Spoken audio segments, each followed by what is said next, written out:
Welcome to the Ross University School of Medicine Procedural Skills Urinary Catheterization lecture presentation. I am Dr. Brenton Otey, and I will be guiding you through this lecture today. Let's discuss some of our objectives for this lecture.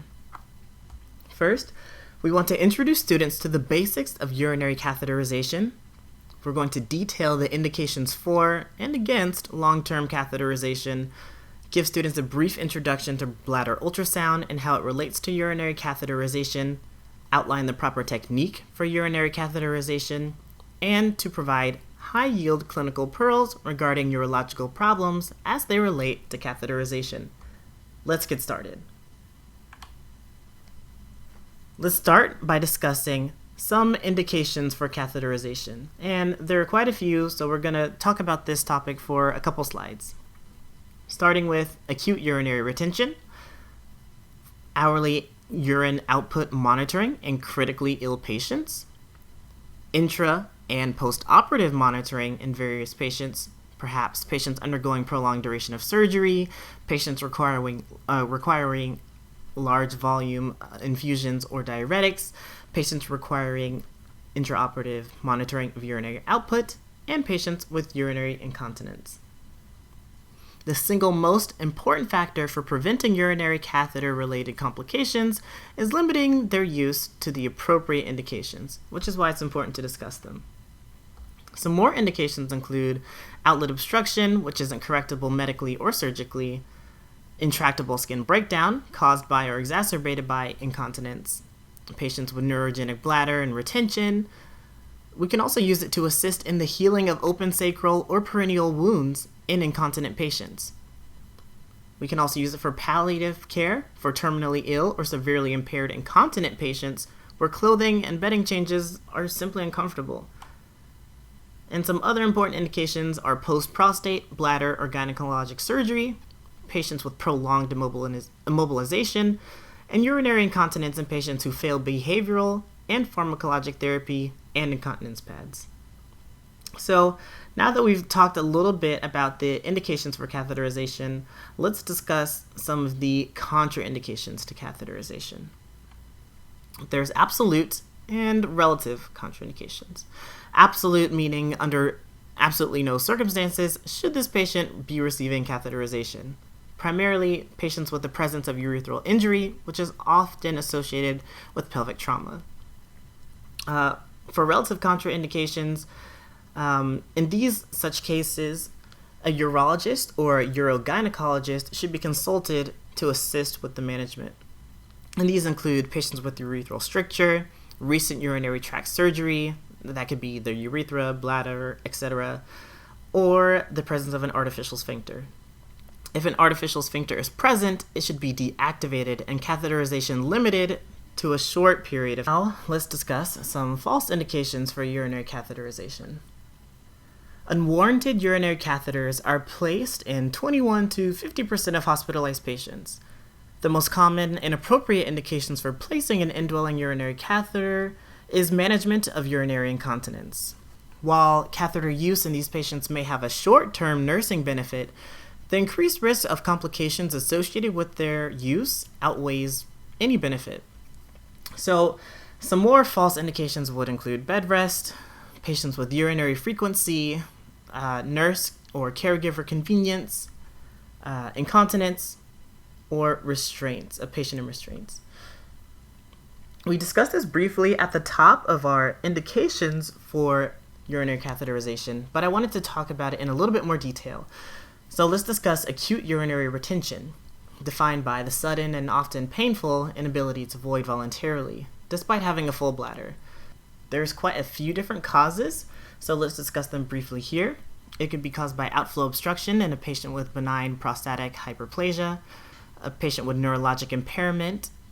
It could be simple overdistension of the bladder, or very commonly it could be medication-induced on a patient who's taking alpha or beta adrenergic agents, antidepressants, antiarrhythmics, or anticholinergics, just to give a few examples. Note that recent urological surgery, such as a radical prostatectomy or urethral reconstruction, should not have urethral catheterization and acute urinary retention. If you have a patient with acute urinary retention suspected, the very first test you should ask for is a bladder scan to confirm if that is the case. So naturally, let's move on to the bladder scan. A bladder ultrasound, also known as a bladder scan, is an ultrasound used to assess bladder emptying by determining the volume of fluid within the bladder. And then we have two images here on the slide. On the left, you can see just a simple diagram of an ultrasound machine. And then on the right, we have an ultrasound image of someone's bladder. This is an actual bladder scan. As you can see by the anechoic region in the center, this is what fluid looks like on an ultrasound image. So that's just kind of what it would look like when you're trying to determine the level or the volume in a patient's bladder. So now let's talk about the bladder ultrasound some more. If acute urinary retention is suspected, as I mentioned previously, the very first test you should ask for is a bladder scan for confirmation. This can be used to check the post-void residual, which I'm going to be saying PVR, of fluid, which the units are either in milliliters or cc's, cubic centimeters. They can both be used interchangeably as they are equivalent in volume. A normal post-void residual should be about 50 cc's or less in a healthy young adult. A normal post-void residual can be anywhere between 50 cc's and 100 cc's in an elderly patient. So do keep in mind how there is age-related physiological changes in your patient and how that can change what's normal or accepted depending on the patient's age. But generally, a post-void residual of more than 200 cc's is considered abnormal. Now, there's two different types of methods for the urinary catheter. We have indwelling, which is mostly used in the hospital setting for short-term bladder drainage and management of chronic urinary retention. And then intermittent, which must be performed at regular intervals to prevent bladder overdistension. Note, for patients who are refractory to or not candidates for other interventions such as transurethral resection of the prostate is when you would have an indwelling catheter. For intermittent catheterization, the removal of the catheter immediately after the bladder is decompressed with recatheterization on a scheduled basis is how that's performed as an alternative to an indwelling catheter. Let's talk about catheter selection. Most catheters have dual lumen tubes from with one lumen draining the catheter and the other delivering water to the balloon. For most adults requiring urethral catheterization, a standard Foley catheter, which is a double lumen latex, is appropriate. Single or multiple use straight catheters without a balloon are used for intermittent catheterization. So let's talk about the sizes. The units for the catheter are in what we call French. French size is 3 times the diameter in millimeters. So, for example, a round catheter with 1 French size has an external diameter of 1/3 millimeters, or 0.33. Another example being a 1 millimeter equals 3 French. So just to give you a little bit better understanding of the math behind the sizing. But generally, a 14 to 16 French Foley catheter is typically chosen for short-term indwelling catheterization. So there's a variety of materials you can pick from when deciding on a catheter. There's latex, silicone, plastic, and Teflon. But just be mindful that it's always important to check for the allergies, especially latex allergies, in patients before considering the use of a latex catheter. And then for the drainage system, there's the drainage bag. We use a sterile, continuously closed drainage system with a needle aspiration port and an anti-reflux device to prevent urine backflow. We're going to replace the drainage unit for any disruption in the urine collection system, such as a catheter disconnect, which can happen from time to time. Because between 10 to 25% of patients who develop catheter-associated bacteriuria will develop a symptomatic urinary tract infection, catheter drainage systems have been designed to limit the development of bacteriuria. And then we have pictured here a drainage bag, just to give you an example of what it looks like. Continuing on with catheter selection, If obstructed, we can consider downsizing to maybe 10 to 12 French, or consider a code catheter. And a code catheter is a curved tip catheter that makes it easier to pass through the curvature of the prostatic urethra and is useful for obstruction due to BPH. Now, let's discuss the actual technique of catheter placement. So we're going to first start by positioning the patient. We're going to expose them from the waist down, positioning the males with the legs relaxed and fully extended, and position females in a frog leg position. And as you can see the image on the left, we have an example of the male positioning, and then on the right, how we would position the female. Technique continued, we're going to position the catheter kit on the table, or the Mayo stand beside the patient, or alternatively on the patient's bed. We're going to open the catheter kit with the sterile technique, peeling back each corner of the package, take out the gloves, and put them on using the sterile technique as well. Note that catheter kits come with a standard sized pair of sterile gloves. For bigger or smaller hands, get appropriately sized gloves ahead of time and open them with the sterile technique and drop them into the opened catheter kit, keeping everything sterile. Next, place the two sterile drapes, one fenestrated over the penis or vulva, the other non-fenestrated between the patient's legs, so the tray and supplies can remain sterile when placing the Foley. We're going to test the Foley by attaching the 10 cc syringe and inflating the bulb, and then of course lubricate the distal end of the Foley catheter.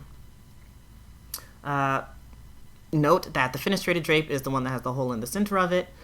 All catheters are inflated with sterile water only because there is a risk that saline can crystallize and obstruct the tract, preventing deflation when it is time to remove the Foley. Lubricant commonly comes in a syringe. Some prefer to eject the lubricant into a sterile tray to lubricate the catheter. Others will remove the plunger and put the distal tip of the catheter into the syringe with the lubricant and leave it until ready to place in the urethra. So this is kind of where the technique of the placement diverges, depending on if the patient is a male or female. So for males, we're going to hold the penis shaft with the non-dominant hand and expose the glands using the betadine swabs. Cleanse the gland's penis in a circular motion, paying attention to the work proximately and not reintroduce bacteria distally. Repeat with each of the other two betadine sticks, and then dispense of the betadine sticks in the garbage and do not place them in the sterile field. Do not let go of the shaft of the penis, as this hand is now considered unsterile and cannot touch anything within the sterile field. And now we're going to switch for the female patients. Using your non-dominant hand, spread the labia and expose the urethra. Using the betadine swab, cleanse the area in a circular motion and work in bigger circular motions, paying attention not to reintroduce bacteria back towards the urethra. Repeat with each of the other two betadine swabs. Then dispense the betadine swabs in the garbage and do not place them in the sterile field. Do not remove the non-dominant hand again, as it is no longer sterile and you will lose the exposure of the urethral opening.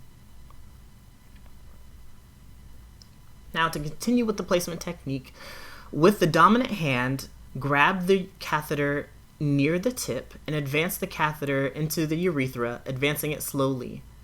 We're going to visualize the urine return into the catheter tubing. For males, advance the catheter all the way to the hub before inflating the bulb, while for females, advance the catheter as far as possible before inflating the bulb. After visualizing urine return and advancing it the appropriate distance, inflate the bulb fully with 10 cc's of sterile water and gently pull back to ensure it remains in place. Hang the collection bag below the patient, clean up the supplies that were used, and a urine sample can be obtained at this point from the bag for urinalysis. Now let's discuss some of the potential complications. Well, bacteriuria, or urinary tract infection, as the presence of bacteria in the urine is almost universal in patients with catheters in place for over 1 week, Rates vary dependent upon the type of catheter and duration used. Recurrent urinary tract infections as a result of chronic catheter use can lead to acute or chronic pyelonephritis or bladder cancer. Epididymitis is another possible complication, as urethral instrumentation of any type can cause epididymitis, which may rarely disseminate. You can have retained balloon fragments. Spontaneous rupture of the urinary catheter balloon can occur. If the catheter spontaneously falls out, the integrity of the balloon should be examined carefully for any missing material. You can have bladder fistula as well, which is the presence of air or feces in the urine of a patient with an indwelling catheter, which may indicate the formation of a fistula. Fistulas can occur between the bladder and small intestine, colon, rectum, or vagina, rectovesical, and vesicovaginal as well. You can also have bladder perforation or bladder stone formation as well. How do we prevent some of these complications? Well, appropriate urinary catheter implementation and management can reduce the incidence of complications. The most effective strategies to reduce infectious complications of urinary catheters are avoidance of unnecessary catheterization and catheter removal when the catheter is no longer indicated. Adherence to a protocol for indwelling catheter placement, care, and removal can reduce the incidence of urinary tract infection and other complications. Now, let's go ahead and discuss catheter removal. You should remove the catheter when the indication for insertion is no longer met. And of course, it is the best way to prevent catheter-related urinary tract infections. For the technique, it's quite simple. You just aspirate the balloon port with an empty syringe, which will deflate the balloon, and then the catheter should slip out.